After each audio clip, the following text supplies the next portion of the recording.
কেমন আছো বন্ধুরা? ভালো আছো তো? আমি আমিও মোটামুটি আছি, চলে যাবে আর কি, যতদিন চলে চলুক। মেশিনটা দম দিয়ে মাঝে মাঝে একটু দম দিতে হয়, তারপরে আবার চলতে শুরু করে। এর শরীরও তো একটা মেশিন, ওই আর কি। তো তোমরা ভালো আছো, ভালো থেকো। সামনে আবার একটা পুজো চলে এলো, দিনগুলো সব পড়ছে আর ছুটছে। যাই হোক, আমি আজকে একটা গল্প শোনাবো। আহ, গল্পটা নাম হলো বিধান। আগেকার দিনে সব নানান রকম বিধান দেওয়া হতো। আমার আমার এই গল্পটার নামও বিধান। পাড়ার মধ্যে মুখার্জি বাড়ি খুব নামকরা বাড়ি ছিল। মুখার্জি হচ্ছেন ডক্টর সত্যেন্দ্রনাথ মুখার্জি। তিনি যেমন বড় ডাক্তার, তেমনি বড় হৃদয় আর মন ছিল তার। তার বাড়িতে প্রত্যেক বছর অক্ষয় তৃতীয়ায় সত্যনারায়ণ পুজো হতো। সেদিন প্রসাদ, সিন্নি, তারপরে ভোগ খাওয়া সবার, পাড়ার সবারই নেমন্তন্ন থাকতো।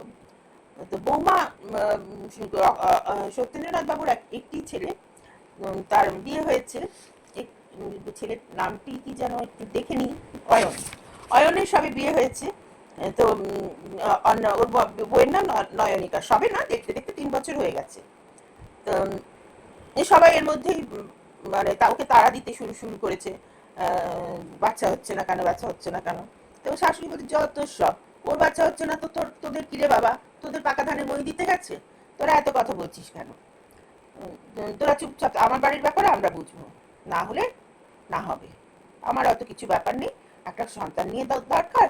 ও নয়নিকা না হয় অনেক বাচ্চা ঘুরে বেড়ায়, কোনো একটি সন্তান অনাথ আশ্রম থেকে নিয়ে এসে মানুষ করবে। তবে সময় পেরিয়ে যায়নি, এখনো অনেক সময় আছে। 3 বছরটা কোনো সময় নয়।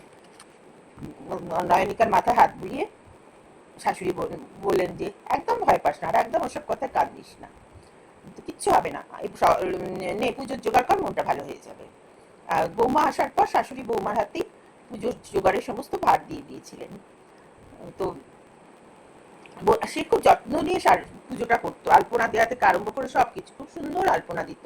এত সুন্দর আলপনা দিত যে অয়ন একদিন বলল, তুমি এত ভালো আলপনা দাও, জানতাম না তো।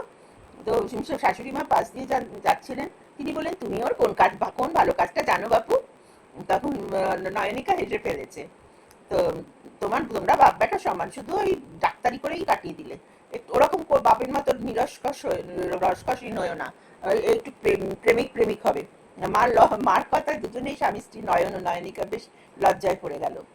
তারপরে আলপনা দিতে দিতে হঠাৎ নয়নিকার গাটা কিরকম গুলিয়ে উঠলো।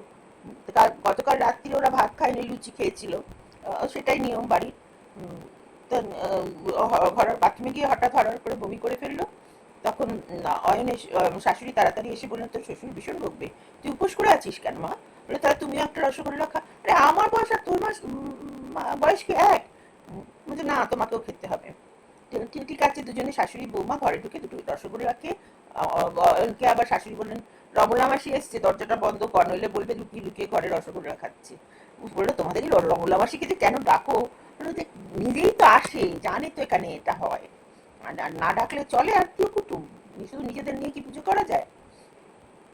ওই এক জন্য একটু ওরকম থাকলে মানিয়ে নিতে হয়। অনয়নিকাও তাই বললো, হ্যাঁ মানিয়ে নিতে হয়। আসল মানুষ রমার মামনি আর বাপি, তারা ভালো হলেই আমার হলো। আর স্বামী বললো, বারে আমি? তখন বললো, কি হিংসুটে দেখেছো মা? শাশুড়ি বললো, ও চিরকালই এরকম, ওর কথা বাদ দে। তা শাশুড়ি আবার জোর করে ওর মুখে আর একটা রসগোল্লা করে দিল। নয়নিকা বললো, তুমি? আরে আমার বয়স হয়েছে, একটাতেই যথেষ্ট, হাঁসফাঁস করছি। তখন হাঁসফাঁস করছি, আমার বয়স হয়েছে। তো তারপরে রসগোল্লার জল খেয়ে ফিরে এসে আলপনাটা শেষ করলো। আর এত সুখের সংসার দেখে রমলা মাসি তো ছটফট করছে, কি করে একটা অশান্তি বাঁধানো যায়, সেই চেষ্টায় রয়েছেন। আগেকার দিনের বুড়ি তো। তো বললেন, বৌমা তো পুজো জোগাড় করা উচিত না? হ্যাঁ, তার মধ্যে আবার শাশুড়ি বলেছেন, আমার বৌমা যা সিন্নি মাখে না, আমাকেও চালিয়ে গেছে। তা বৌমা বললো, তোমার কাছ থেকেই তো সব শেখা মা, তুমি তো সব হাতে ধরে শিখিয়েছো। তা এত সুখ কি আর উনার সহ্য হয়? উনি বললেন, বৌমা কিন্তু এবারে সিন্নি মাখা টাকা চলবে না। শাশুড়ি বললেন, কেন? বললেন যে, ও 3 বছর হয়ে গেল, এখনো বাচ্চা হয়নি, ও কি করে পুজোর জোগাড় করে? তোমরা সব একবারে লেচ্চ হয়ে গেছো দেখছি। শাশুড়ির মুখের উপর কথা বলার অভ্যেস তখনও বউদের হয়নি। তা বৌমা চুপ করে গেলেন। একে বউ শাশুড়ি চুপ করে গেলেন, আর বৌমাকেও চোখ টিপে চুপ করে থাকতে বলেন। যাও তুমি ওপরে যাও, এখানে থাকতে হবে না, রমলা মাসি বললেন। তখন শাশুড়ি বললেন, ও শ্বশুরমশাই এসে দেখে যদি বৌমা পুজোর জায়গায় নেই, তাহলে কিন্তু হুলস্থুল হয়ে যাবে রমলা মাসি। বললো কেন? বললেন এই পুজোটার জন্য মেয়েটা সারা বছর অপেক্ষা করে থাকে, নিজে হাতে সমস্ত করে, একটা একটা করে পুজো কবে হবে দিন গোনে, আর ওকে যদি শোনা যায় যে বিধান দিয়ে পুজোর আসর থেকে বাদ দেওয়া হয়েছে, তাহলে কিন্তু তোমাকে মাসি বলে ছেড়ে দেবে না। তখন রমলা মাসির মুখ শুকিয়ে গেল। তাহলে ঠিক আছে, ওই চেয়ারটায় বসে থাকো, কিছু ছুতে টুতে হবে না। তখন শাশুড়ি বললেন, মাসি আমিও তো শাশুড়ি হয়েছি, তাহলে আমারও তো কিছুটা কথা থাকে, আমার বইয়ের বিধানটা না হয় আমিই দিই, আয় কাজ করবি আয়। তখন ডেকে নিলেন, যা সিন্নি মা, ওর হাতে সিন্নি মাখা খেয়ে দেখো কিরকম সিন্নি মাখে। তখন বললো যে আমি সিন্নি ছোবই না, ও মাকে। তো শাশুড়ি বলেন, ঠিক আছে খাবেন না, আমরা সবাই খেয়ে যখন খুব সুন্দর খুব সুন্দর বলবো তখন আপনি আপনি নিজেই খাবেন। তখন এত কথায় নয়নিকা বলল, না মা তুমি মাখো, মাসি মাসি দিদা না খেলে সবাই কি ভাববে, আর আমারও খারাপ লাগবে, আজকে এবারটা তুমি মেখে নাও, সামনের বার আমি মাখবো, যদি ভগবান কৃপা করেন আমার কোলে কেউ আসে তাহলে আমি মাখবো। তখন ওরে ওপরে চলে গেল কান্না চাপতে চাপতে। শাশুড়ি মনটা ভীষণ খারাপ হয়ে গেল। যখন রমলা মাসে আবার মহা আনন্দে সিন্নি মাখতে বসলেন, তখন সেই সময় ডাক্তারবাবু বাড়ি ফিরলেন। বাড়ি ফিরে বললেন, এ কি তার বাড়ির সবচেয়ে ছটপটে চঞ্চল মিষ্টি মেয়েটা কোথায়? বললেন যে অলকা, তার স্ত্রী অলকা এবারে মাসির সামনে বলেন, তোমার মাসি বিধান দিয়েছেন যে ওর বাচ্চা হয়নি, তাই জন্য ও কিছু পুজোর জোগাড় করতে পারবে না, যদি জোগাড় করে তাহলে উনি কিছু মুখে তুলবেন না।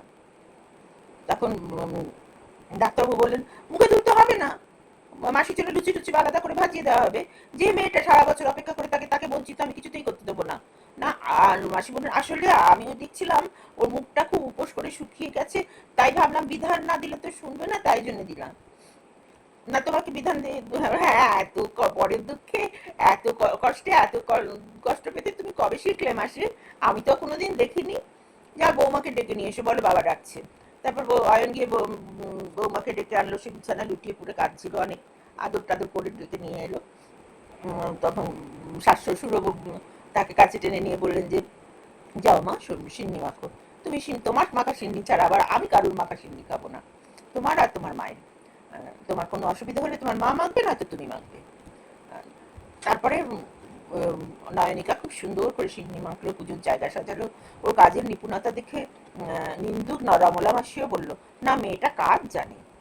তারপর পুজো টুজো শেষে এদিকে অয়নত্ব বুক দুক দুক করছে। আজ সকালে নয়নিকার ইউরিন টেস্টে গেছে, বিকেলে কি রিপোর্ট আসবে কে জানে। যদি নেগেটিভ হয় তাহলে তো নয়নিকার সব আনন্দ মুছে যাবে। ও একটা প্রচণ্ড আশা নিয়ে আছে এবার পজিটিভ হবে। সব অবশ্য এই প্রথম টেস্ট করলো, কারণ MA পরীক্ষার পরেই তারা সন্তানের জন্য চেষ্টা করবে, এটা তাদের প্ল্যানের মধ্যেই ছিল। নয়নিকা এবছরই MA পরীক্ষা দিয়ে দিচ্ছে, এই বছরই MA পরীক্ষা শেষ করেছে, তার পরের মাস থেকে ওরা সন্তানের জন্য চেষ্টা করছে। প্রথম 2-3 মাস তো সময় লাগেই, 2-4 মাস। তারপর তাই জন্য প্রত্যেক মাসে একটু দেখা দিত, আর নয়নিকা আশা হতো যে বোধহয় ও প্রেগনেন্ট হয়েছে, কিন্তু আসলে হয়নি। তো এবারেও সেরকম ব্যাপার। তো অয়ন যখন ল্যাবে গেল রিপোর্ট আনতে, ও অয়ন নিজেও ডাক্তার, কাজে ল্যাব টেকনিশিয়ানরা সবাই তাকে চেনে। সে তারপরে, মিষ্টি খাওয়া অয়ন দা, সুখবর আছে। সত্যি বলছিস? আরে এসব খবর কেউ মিথ্যে বলে? তখন অয়ন পকেট থেকে 1000 টাকা বার করে বলল, তোরা সবাই মিলে মিষ্টি খাস। আর বাড়িতে এলো হাসতে হাসতে অনেক মিষ্টি নিয়ে, অনেক রকম মিষ্টি নিয়ে। বলে, কি ব্যাপার এত মিষ্টি এনেছিস, কে খাবে? কেন পাড়ায় এত লোকজন আছে, সবাই খাবে। একটা সুখবর আছে, ভাগ্যিস রমলা দিদা এসেছিল। জয় রমলা দিদা কি জয়। মানে কি সুখবর সেটা বলবি তো? তোমাদের নয়নিকা এবার মা হতে চলেছে। সবাই খুশি, এমনকি মুখোরা রমনা মাসিও গম্ভীর হতে গিয়েও একটু হেসে ফেললেন। হ্যাঁ ভাগ্যিস আমি এসেছিলাম, দেখলি তো আমাকে সবাই দুচ্চাই করে, কিন্তু আমি আসলে মানুষটা কিন্তু খাঁটি। আহা, এরকম শ্বশুর বাড়ি যদি আমরা পেতাম। যাক, কেমন লাগলো গল্পটা? একটু জানাবেন কমেন্ট করে।